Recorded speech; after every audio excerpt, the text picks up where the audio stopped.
तू उस्ताद को नहीं जानता और तू मेरे बाप को नहीं जानता। এই ভিডিওতে কথা হবে বাটওয়ারা 1947 নিয়ে। আমির খান প্রোডাকশনসের নতুন সিনেমা আসতে চলেছে এবছরের স্বাধীনতা দিবসের প্রাক্কালে। সেই সিনেমাটি ঘিরে একটু উন্মাদনা রয়েছে, কেননা এই সিনেমার মুখ্য চরিত্রে রয়েছেন সানি দেওল এবং প্রীতি জিন্টা, সাথে রয়েছেন শাবানা আজমি এবং করণ দেওল। এই সিনেমাটির বিষয়বস্তুটা দেখে আপাতদৃষ্টিতে টিজার ট্রেলারে যেটা মনে হচ্ছে সেটা গাদার বা গাদার 2 এর ফ্লেভার পাওয়া যাচ্ছে। এই সিনেমাটা অনায়াসেই গাদার 3 বলে চালিয়ে দেওয়া যেত যদি পরিচালক অনিল শর্মা হতেন, কিন্তু এখানে পরিচালক রাজকুমার সন্তোষী। তারই চিত্রনাট্য এবং তারই সংলাপে এই সিনেমাখানি 14ই আগস্ট আমাদের কাছাকাছি প্রেক্ষাগৃহে এসে পৌঁছাবে। পার্টিশান, সেই পার্টিশান ঘিরেই গল্পের সূচনা হবে এবং সেখানে যে একটা ধর্মের বলয় তৈরি হবে, ধর্ম নিয়ে বিরোধিতা তৈরি হবে এবং যেভাবে এই পার্টিশানটা হয়েছিল ধর্মের ভিত্তিতে, সেইভাবেই এই গল্পটা শুরু হবে।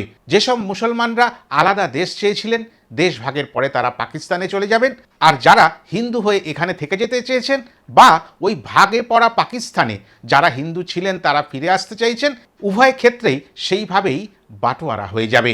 আর এইভাবে যখন হিন্দু মুসলিমের মধ্যে বিরোধিতা তৈরি করে বাটোয়ারা হয়ে গেল, তখন অনেকেরই নিজের ঘর বাড়ি ছেড়ে অন্যদিকে চলে যেতে হয়েছে।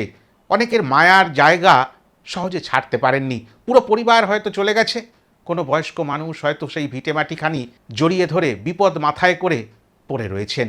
হ্যাঁ, এমনই ভয়ঙ্কর দৃশ্য আমাদের যারা বয়স্ক মানুষরা এখনও জীবিত আছেন বাড়িতে, তারা কিন্তু বলেন।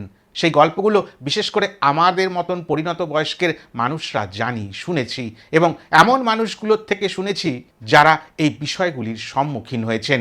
তেমনই দুটি পরিবার নিয়ে কিন্তু এই গল্প। একটি পরিবারে একজন মা রয়ে গেছেন, তিনি হিন্দু হয়ে ভারতবর্ষের মাটিতে ফিরে আসতে পারেননি। তিনি তার ওই পুরাতন বাড়িখানিকে আঁকড়ে ধরে রয়েছেন।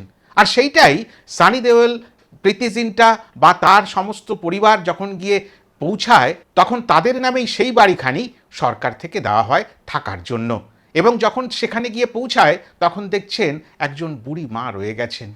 তিনি মন্দিরে পুজো করতে চাইছেন, তিনি তার ইষ্ট দেবতাদের নিয়ে একেবারে সুখে শান্তিতে যেমন ছিলেন তেমনটাই থাকতে চাইছেন। উঠানে থাকা তুলসী মঞ্চে সকাল সন্ধ্যায় আরতি করতে চাইছেন, জল প্রদান করতে চাইছেন। কিন্তু একটা মুসলিম পরিবার গিয়ে পৌঁছালে সেটা কি সম্ভব? সেটা দেখবার জন্যই কিন্তু আমাদের এই সিনেমাখানি দেখতে হবে। তবে ট্রেলারে বা টিজারে বুঝিয়ে দেওয়া হচ্ছে যে পরিবার মুসলিম পরিবার ভাবে চিহ্নিত হয়ে সেখানে গিয়ে শাবানা আজমির ওই পুরাতন বাড়িতে ওঠে, সেই বাড়িটি হিন্দু বাড়ি হলেও এবং এনারা মুসলিম হলেও তারা কিন্তু ওই মায়ের ইচ্ছার বিরুদ্ধে কোনো কাজ করছেন না, এবং সেই কারণেই তাদের কমের কাছে এই সানি দেওলের পরিবার কিন্তু বিপদে পড়ছেন। মানে কিভাবে একজন হিন্দু মহিলা তাদের বাড়িতে ওই পূজা অর্চনা করতে পারেন, এই প্রশ্নের মুখে পড়ছেন। আর এটি নিয়ে গল্প। সানি দেওল বোঝা যাচ্ছে এখানে মুসলিম হলেও ওই হিন্দু মহিলাকে শুধুমাত্র মা রূপে দেখতে পাচ্ছেন। তিনি বারবার বলছেন, আমি হিন্দু বুঝি না, মুসলিম বুঝি না, আমি একটাই বুঝি, তিনি মা। তিনি যা করতে চাইছেন আমি সন্তান হিসাবে তাকে তাই করতে দিচ্ছি, এর বেশি আমি হিন্দু মুসলিম বাটোয়ারা এইসব শব্দগুলো বুঝি না। আর এই নিয়েই সম্পূর্ণ গল্পখানি। ব্যাস এতটুকুই বলার ছিল। তবে যেটা বলার বা ভালো লাগার সেটা হচ্ছে এখানকার বাড়তি পাওনা করণ দেওল। তার মুখে বসানো বেশ কিছু সংলাপ কিন্তু একেবারে দর্শকদের গরম করে ছেড়ে দেবে। বাবা তো বাবাই, ছেলেও এখানে ছেড়ে কথা বলবে না।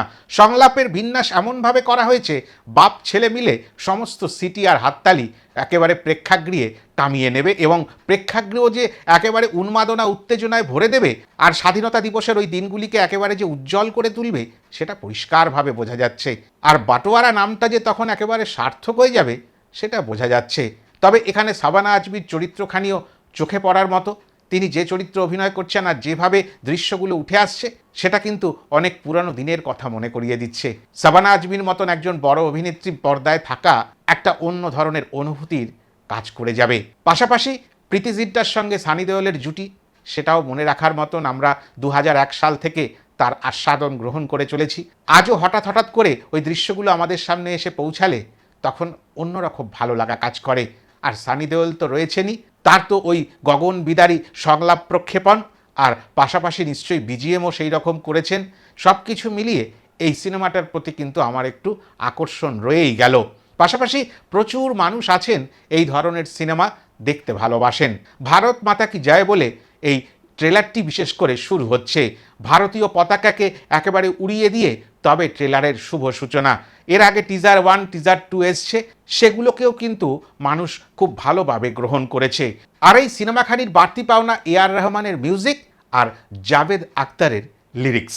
যাই হোক, বাটোয়ারা তো হয়ে গেছে 1947 সালে। আজকে 2026-এ দাঁড়িয়ে সেই গল্প আমাদের কতটা ছুঁয়ে যেতে পারে সেটারই অপেক্ষা থাকবে 14ই আগস্ট অবধি। 14ই আগস্ট নিশ্চয়ই করে এই সিনেমাখানি দেখব, তবে পাশাপাশি একটা অশনি সংকেতও কাজ করছে।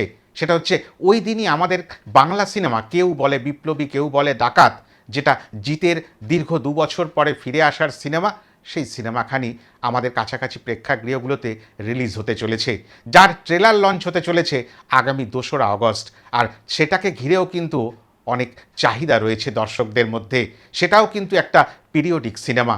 তাহলে কি হবে, কিভাবে অল্প সংখ্যক যে প্রেক্ষাগৃহ রয়েছে সেগুলোর বাটোয়ারা হবে, ওই বাটোয়ারাটা নিয়েই কিন্তু এখন বড় চিন্তা। যাই হোক, এই ভিডিওটাতে বাটোয়ারা 1947 নিয়ে এতটুকুই বলার ছিল। আগামী দিনে যদি আরও কোনো কন্টেন্ট আসে বা কিছু বলার মতো থাকে নিশ্চয়ই করে বলবো। ততক্ষণের জন্য বিদায় নেব। তবে আবারও যেটা বলার একটু মনে করিয়ে দিই, যদি ভিডিওটা ভালো লাগে তাহলে লাইক, কমেন্ট, শেয়ার করে দেবেন। আর যারা এখনও আমার চ্যানেলটিকে সাবস্ক্রাইব করেননি তারা সাবস্ক্রাইব করে নেবেন। আগামী দিনে আরও ভালো ভালো ভিডিও নিয়ে আসবো, কথা দিলাম। সবাই আবারও বলছি ভালো থাকবেন।